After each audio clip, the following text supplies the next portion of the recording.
Welcome back to our next tutorial related to three different subjects today. We're going to talk about the demonstrative adjectives. We're also going to look at what we consider to be questions or conditions. And the third is going to be a discussion related to the negative particles. So I want to share the desktop so I can walk you through this as I have been doing in these last few weeks. And I think that you'll find this to be helpful. I've tried to increase the size of the desktop just a little bit, which may help.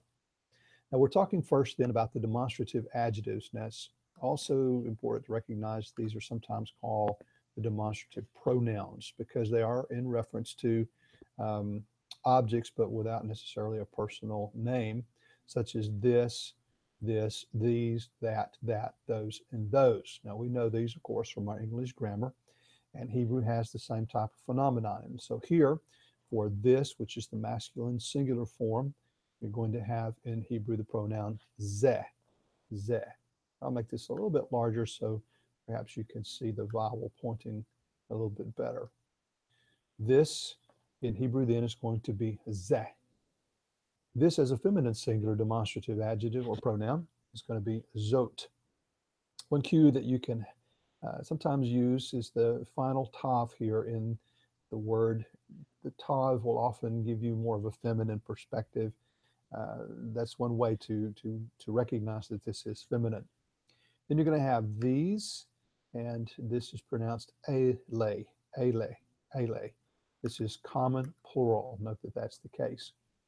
Then we have those demonstrative adjectives that are referring to something such as over there, a little bit more distant. We're pointing away from ourselves. That's going to be that masculine singular is going to be who. That feminine singular is going to be he. Now, remember the mnemonic device I gave you. Who is he and he is she. Who is he is the masculine form, whereas he is she, that is the feminine. So here you have two examples where these words that sound exactly the same, look exactly the same, but they double in their function. That masculine singular is who, that feminine singular is he. And then you have the plural version of those. You have masculine plural, those in English. In Hebrew, it's going to be haim, or as we see here, hema. Those feminine plural, it's going to be hain, or hena. Note the final form mem and the final form noon, and those give you an indication of the masculine and the feminine. So these are the demonstrative adjectives, again, sometimes called pronouns. You will just need to memorize those, or at least learn to recognize them. Let's talk about questions and conditions in Hebrew. In Hebrew, of course, there's a lot of different ways to ask questions. There are interrogative pronouns, which we will explore below. But there is a unique feature in Hebrew called the hey interrogative. Let me scroll back up to it. The hey interrogative is when you have the letter hey with the typical vowel is the chatif patach underneath the hey attached to the beginning of the word being primarily a verb. Normally written with the chatif patach if the vowel of the first consonant of the root word is a shavah, or if the first consonant is a guttural, then the hey interrogative is going to take the vowel patach. If that vowel happens to be a kamates to start with in that first radical of that root word, then the vowel of the hey interrogative is going to be a sagol. You'll become more familiar with that. But the primary point is just to recognize that you will have the hey interrogative, the letter hey. This is prefixed to a verbal form that will be immediately, and beneath that will be the vowel either chatif patach or the patach or the sagol. That is an indication that you are asking a question. Now, obviously, context can also describe that for you as well, but here's some examples of the hey interrogative. The root form, you guarded, kept, or watched. The root word here is shamar, which means to guard, to keep, or to watch over. And in this particular case, we are referencing the second masculine singular, you guarded, you kept, or you watched. Now, on the front of that word, notice what we're going to do. We're going to attach the hey interrogative. So whereas in the first version, we have shamarta, here we have ha shamarta. Have you guarded, have you watched? Now, that's just how this functions. The hey interrogative will be attached to the beginning of the verbal form. Fortunately, that happens a lot, but in the majority of the cases, the interrogative pronouns will assist you in recognizing the question. And we do have the interrogative pronouns just like we do in English. And the first of those is going to be who, and that's just a simple pronounced as me. So the Hebrew word for who is me. What is going to be meh or ma. And you'll see different versions of that. Why is lama. Lama. If, im. How is going to be ache.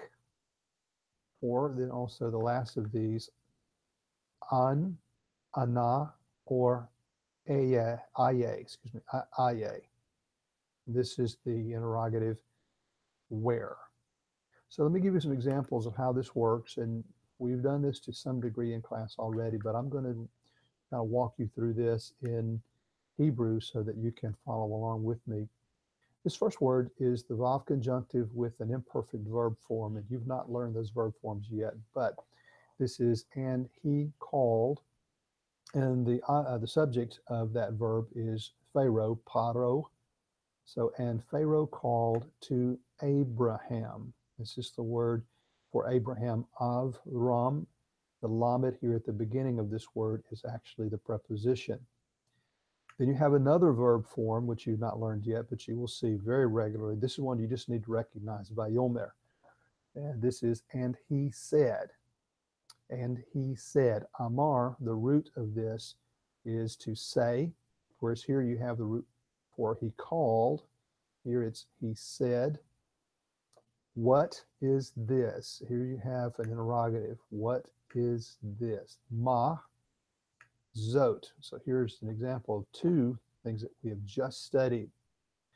And this next verb form you do not know yet. It's ayita, and it means have you done, what have you done to me? Here's the preposition li. Now notice the next word, lama. This is why. Again, just like what we saw a moment ago, now you have another interrogative pronoun. In this case, it's lama, why.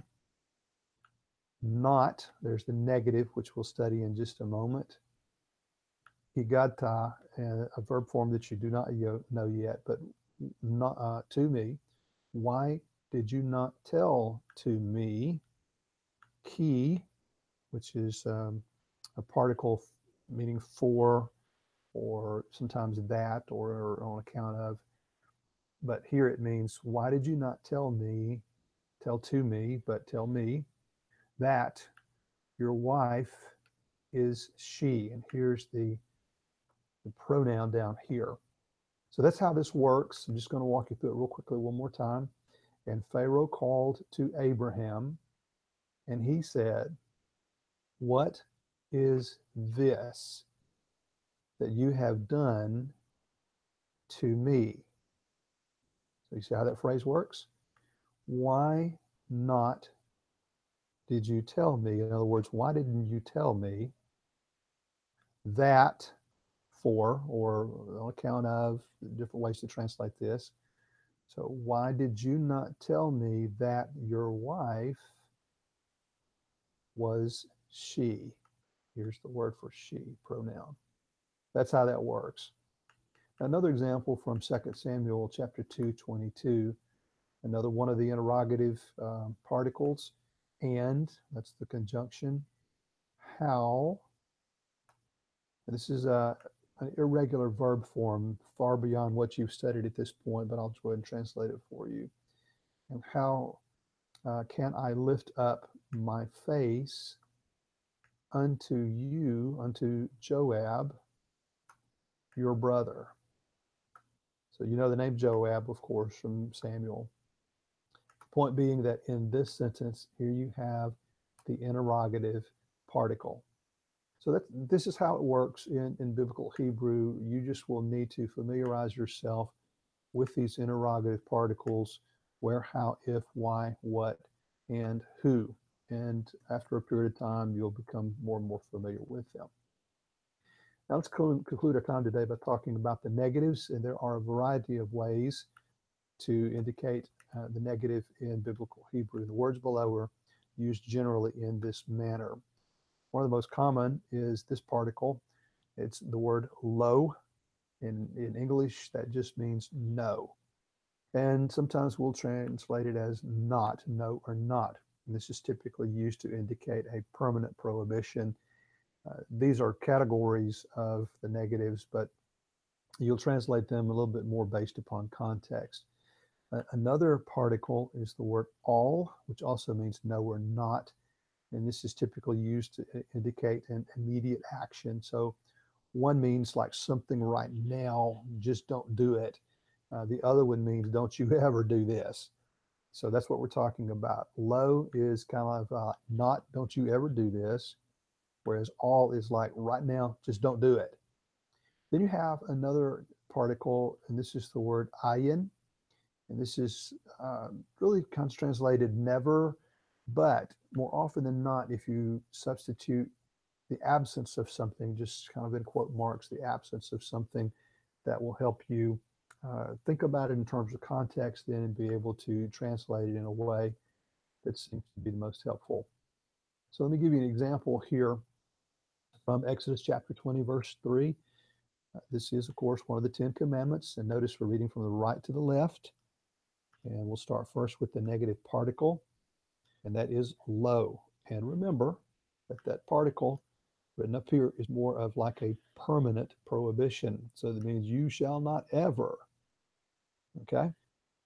And then we have an imperfect verb form, not it will be to you, prepositional phrase with the pronominal suffix, preposition with the pronominal suffix, not it will ever be to you, gods, other gods before me. And technically, this is before my face, is how that is actually rendered. But in Hebrew, that's a typical phrase that indicates before me. So here's the prohibition. Lo is not. There shall be to you. In other words, you shall not have. You shall not ever have. Gods, other gods. This is the modification of the word gods. The first one is Elohim, and this is acherim, and that means other gods. All panei, you shall have no other gods before me. So you know that from Exodus chapter 20. And then 1 Samuel 9:4, and not they find, just use of the negative there. So these are ways in which we learn how to look at the demonstrative adjectives, the questions, sometimes more conditional, and the negative particle. Hope this gives you a little bit more insight into how these function, and we will see you in the next class, or we'll see you in the next tutorial. Until then.